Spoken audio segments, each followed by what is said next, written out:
சபரிமலை ஐயப்பன் கோவிலில் மண்டல பூஜை முடிவடைந்தது. கடந்த மாதம் 31ஆம் தேதி மகர விளக்கு பூஜை தொடங்கியது. அன்று முதல் தினமும் ஆயிரக்கணக்கில் பக்தர்கள் சபரிமலைக்கு சென்ற வண்ணம் உள்ளனர்.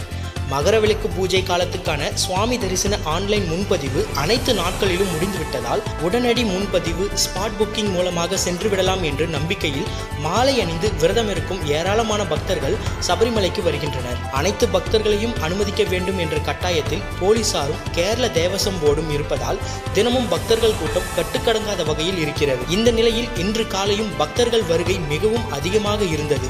அதிகாலை 3 மணிக்கு கோவில் நடை திறக்கப்பட்டதில் இருந்தே பக்தர்கள் கூட்டம் அதிக அளவில் காணப்பட்டது. இதனால் சன்னிதானம், நடைப்பந்தல், பம்பை உள்ளிட்ட இடங்கள் மட்டுமின்றி மலைப்பாதையான அப்பாச்சிமேடு, சபரிபீடம், மரக்கூட்டம், சரங்குத்தி உள்ளிட்ட அனைத்து இடங்களிலும் பக்தர்கள் கூட்டம் அலைமோதியது. மகர விளக்கு பூஜைக்கு இன்னும் 5 நாட்களே இருப்பதால் சபரிமலைக்கு பக்தர்கள் அதிக அளவில் வந்தபடி இருக்கின்றனர்.